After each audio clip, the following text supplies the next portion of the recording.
Olá, bom dia, um bom dia todo especial para você que logo cedo nessa manhã vai estar nos acompanhando, ouvindo aquilo que nós temos a compartilhar com você. E eu estou aqui fazendo uma análise crítica nesses últimos dias acerca de um livro que me emprestaram no propósito de que eu lesse, e à medida que eu fosse lendo este livro, fosse fazendo aqui as minhas análises e observações no propósito de conceder a cada um de vocês o entendimento que nós recebemos a partir do Senhor, a partir das Escrituras, para expressar o nosso discernimento. Então é isso que nós vamos fazer nos próximos instantes. Eu quero convidar você a nos devotar um pouco da sua atenção. Hoje eu quero falar, bom dia meu amado pastor Jadson. Hoje eu quero falar sobre esses 3 assuntos que eu li aqui nesse livro. Como eu já disse para você, eu li esse livro porque me emprestaram. Quem me emprestou disse que quando leu esse livro lembrou de mim. E eu disse, olha que legal, então eu vou ler. A primeira questão que eu quero abordar é o tema que aparece aqui, ó. Sinais na religião. O escritor desse livro, Mistérios da Profecia, Esperança para o Mundo em Crise, o escritor, ele foi infeliz, mais uma vez, ao usar o termo religião. Veja que o termo religião, ele está eivado de mundanismo, ele está eivado de secularismo. O que significa estar eivado de secularismo? Significa dizer que a Bíblia Sagrada tem um conceito do que é religião e o mundo tem outro conceito do que é religião.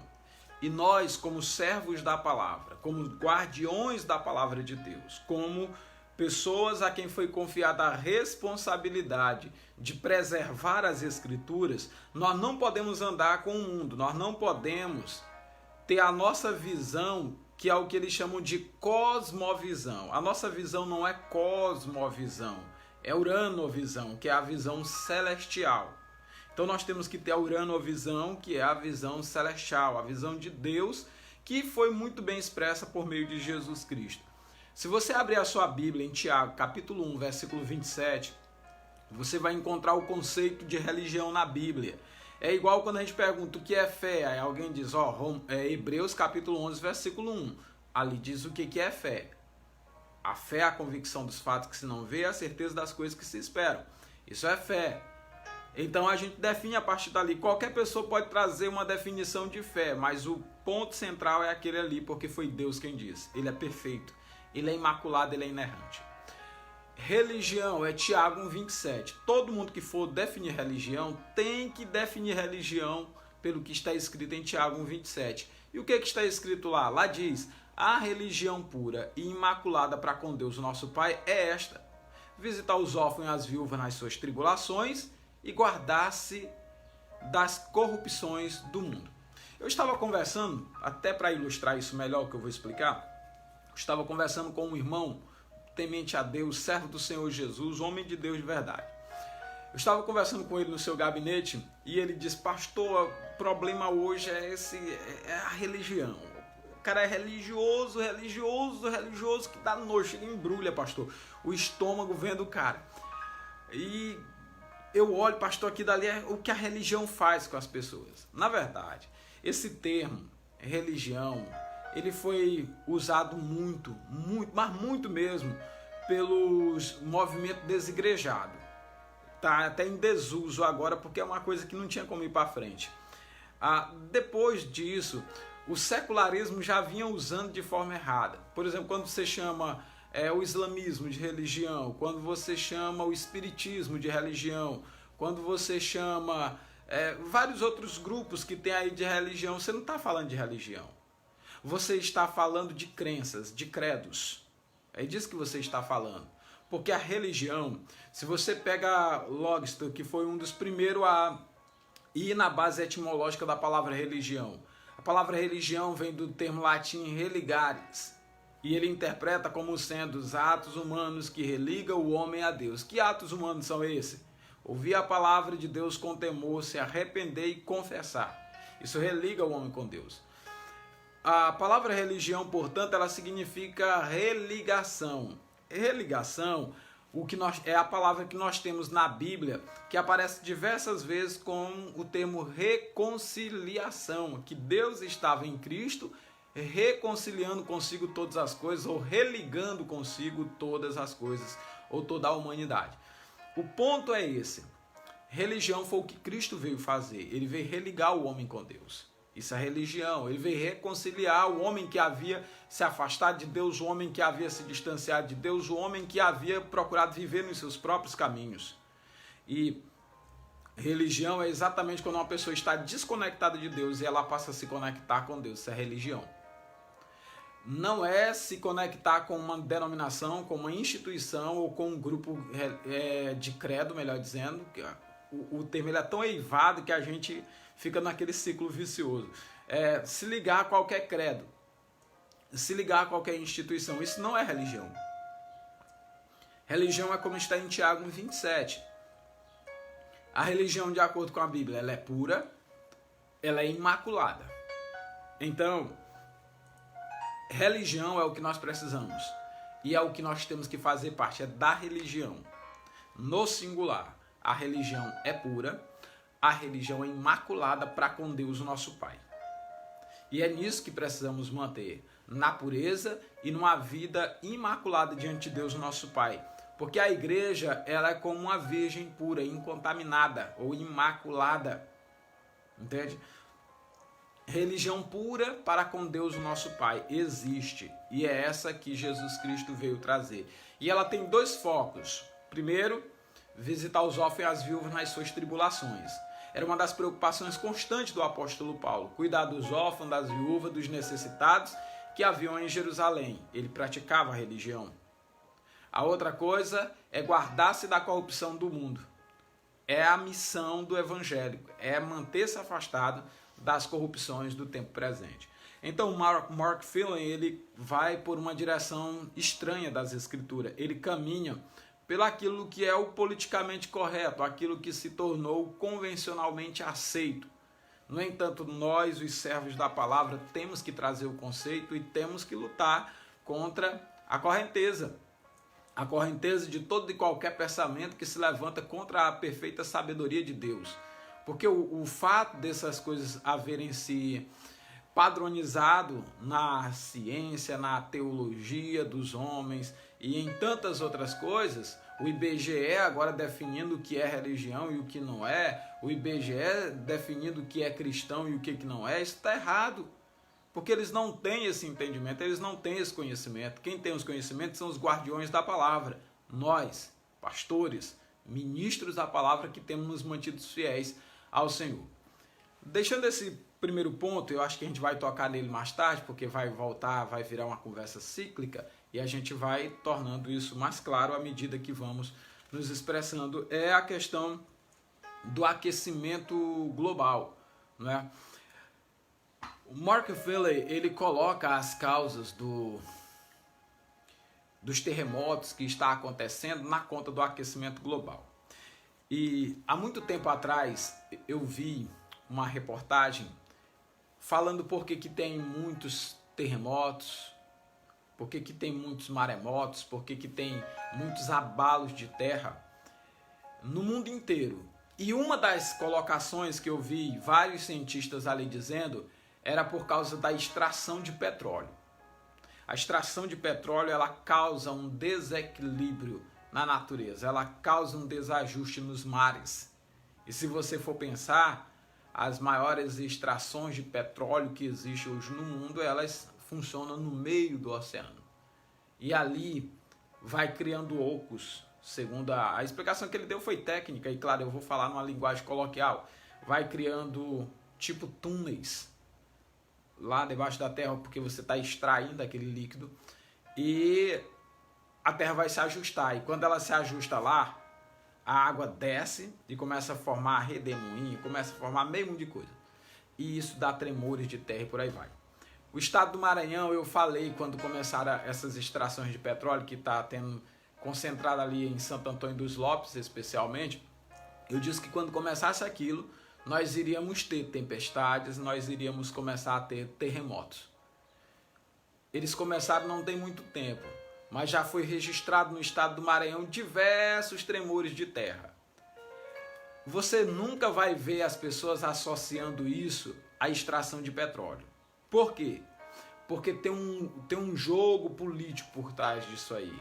Tem toda uma conjuntura política que é trilionária, que está por trás de tudo isso. Então, quando envolve muito dinheiro, dinheiro compra cientista, dinheiro compra televisão. Você vê que a mídia ela é vendida. Tire, por exemplo, a política local no seu município. Quem tem mais dinheiro faz a zoada maior, compra as mídias maiores, compra os melhores blogs, compra os melhores espaços, joga até... Rapaz, eu vi pessoas até comprando para botar notícia deles no G1, vários outros jornais de grande circulação e repercussão nacional. Qual é o propósito disso? Ludibriar. Aí ele vai aqui, nesse mesmo perfil, não sei quanto está aqui, tem um número aqui, parece-me que são 25 mil cientistas que deram parecer. Deixa eu olhar bem aqui, bem direitinho para ver se eu encontro. Está aqui 15 mil cientistas falando sobre o aquecimento global. Ou seja, tudo homens trabalhando em favor de sistemas. Você não vai ver uma informação correta. Aquecimento global é um lobby. Assim como nós tivemos aí essa coisa chinesa aí que foi criada, não pode falar o nome porque senão o vídeo cai. Você já viu uma ditadura dessa? Você não pode nem falar nada que seu vídeo é uma ameaça, é um perigo e ele é tirado de circulação. Mas essa pandemia plástica inventada que teve, que não matou em 2020 mais do que a não pandemia de 2019. Essa fantasia que foi criada em torno desse negócio da China aí, que está pretendendo destruir as economias de vários lugares do mundo, especialmente, que agora destituiu o presidente da República nos Estados Unidos, esse tipo de coisa. Então, assim, são informações que você não vai ver sendo veiculada na mídia, porque não há interesse, na verdade, o lobby dos homens, eles prevalecem. E aí, para não ficar fora, né, e para o livro ganhar um peso acadêmico, para o livro ganhar um peso cientificista, o cara apela para esse tipo de coisa e vai colocar como sendo aí a causa dos terremotos, o aquecimento global. Para onde foi o aquecimento global no período da chamada pandemia? Para onde foi o aquecimento global? Por que ninguém se preocupou com o derretimento das geleiras? Voltaram o assunto depois que deu a esfriada. Mas agora estão falando que os donos da primeira onda lá na China vão mandar a segunda onda, então segura as pontas que nós não vamos... O aquecimento global agora é fichinha. Agora já encontraram uma outra bobagem. E se acabar hoje a pandemia e alguém conseguir provar o contrário, que já está tudo provado, mas se acabar hoje, amanhã eles criam uma outra bobagem e nós vamos vivendo em torno disso até os homens maus e perversos encontrarem o seu propósito. Mas o que a Bíblia fala? O que a Bíblia fala é que todo esse planeta que nós hoje vivemos, ele está reservado para destruição. É isso que acontece. E vai acontecer esses desajustes pelas irresponsabilidades humanas. É isso que está destruindo a Terra. É isso que vai complicar a vida na Terra. Em 2 Pedro capítulo 3, versículos de 10 a 13, eu quero ler essa passagem para você, diz: mas o dia do Senhor virá como um ladrão de noite, no qual passarão com estrepitoso estrondo, e os elementos ardendo se desfarão, e a terra e as obras que nela há se queimarão. Havendo, pois, de perecer todas estas coisas, que pessoa vos convencer em santo trato e piedade, aguardando e apressando-vos para a vinda do dia de Deus, que é a outra compreensão errada, a vinda do dia de Deus, que o Morgan Phillips está associando aqui com a segunda vinda do Senhor Jesus. A vinda do dia de Deus, isso fala do dia do juízo, o dia da destruição, o dia em que ele vai pôr fim à história humana na Terra. Esse é o dia, não é a vinda do Senhor Jesus Cristo, em que os céus em fogo se desfarão e os elementos ardentes se fundirão. Mas nós, segundo a sua promessa, aguardamos novos céus e nova terra em que habita a justiça. Essa é a visão bíblica que você e eu precisamos ter. Por fim, eu vou tratar agora do último assunto, então virar o fim, que é a outra concepção errada que o Mark Finley traz aqui no seu escrito. Ele diz aqui, ele usa o texto aqui, Mateus 24:14. Vou ler aqui um trechozinho. Diz: Jesus falou sobre essa explosão de conhecimento nos últimos dias. Ele falou sobre isso como o último sinal, o mais relevante no tempo do fim. Suas palavras em Mateus 24:14. Será pregado este evangelho do reino por todo mundo para testemunhar a todas as nações, então virá o fim. Ora, essa concepção, que é outra concepção errada que ele tem e que muitos estudiosos da palavra têm também, é de que o fim só vai acontecer quando o evangelho for pregado a todo mundo, e esse fim seria a vinda de Jesus. E aí onde está o problema? Não é eles crer que o fim virá quando o evangelho for ministrado a todo mundo, porque é isso que o texto diz mesmo. Mas é associar isso com a vinda do Senhor Jesus. Isso aqui será depois da vinda do Senhor Jesus, que o evangelho vai ser ministrado a todo mundo em testemunho a todas as nações. Não é para a conversão de todas as nações, em testemunho a todas as nações. A Bíblia fala que haverá um anjo que vai estar proclamando o evangelho eterno pelo meio do céu. E esse anjo vai fazer isso depois da vinda do Senhor Jesus. Porque se formos considerar isso agora, não espere a vinda do Senhor Jesus Cristo para as próximas décadas, porque ainda tem muitas pessoas que não foram alcançadas. Tem muitos povos que ainda não foi ministrada a palavra de Deus. Tem muitas pessoas que nunca ouviram falar de Jesus ainda na terra. E enquanto tiver esses ditadores que a gente está vendo aí no mundo inteiro, que mata pessoas, que destrói vidas e fazem de tudo, aí, meu amiguinho, você pode esperar aí por mais tempo ainda que Jesus Cristo não virá, segundo esse aspecto aqui, que primeiro nós, a igreja, vamos anunciar o evangelho a todo mundo em testemunho a todas as nações. Esse texto não está dizendo que nós, igreja, pregaremos o evangelho a todo mundo em testemunho a todas as nações. O texto está dizendo que o evangelho do reino vai ser pregado em testemunho a todas as nações e então virá o fim. E a Bíblia fala em Apocalipse de um anjo que voa pelo meio do céu, tendo o evangelho eterno para proclamar a todos os que habitam sobre a face da terra. Mark Finley, ele tem um problema. Vou encerrar com essa fala. Na hora de escrever o seu livro, ele tem um problema. Ele é de uma instituição onde todo mundo tem que falar igual, onde todo mundo tem que pensar igual, onde todo mundo tem que dizer a mesma coisa. E para todo mundo pensar igual e todo mundo dizer a mesma coisa, vai ter que ser desonesto com muita coisa. E aqui ele está sendo honesto com a sua denominação, com a sua instituição, mas ele está sendo profundamente desonesto com a palavra de Deus. Ele está sendo muito fiel, discípulo da sua instituição. Aqui, ele está sendo muito fiel à sua instituição, a essa editora, mas ele não está sendo fiel para com Deus.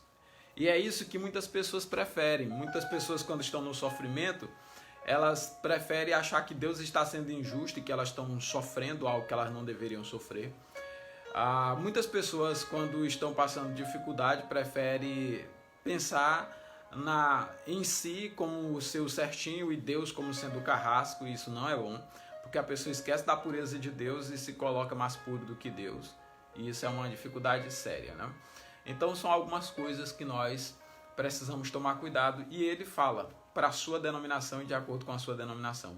E isso não será bom para ninguém, nem para os ouvintes dele, nem para ele, que não vai atingir a salvação da alma dele, e vai gerar muitas pessoas 2 vezes mais filhos do inferno do que ele. Essa é uma dificuldade séria. Algumas pessoas estiveram aqui conosco, Rosalba Marcos disse bom dia, Maison, deixa eu olhar aqui o pessoal, o irmão Alailson Almeida, bom dia, estiveram aqui nos acompanhando. Meu querido pastor Jadson, já falei, muito obrigado a todos vocês, parece-me que alguém chamou aqui.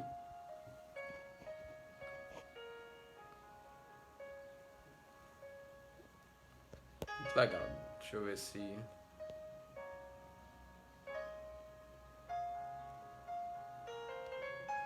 Deixa eu atender essa.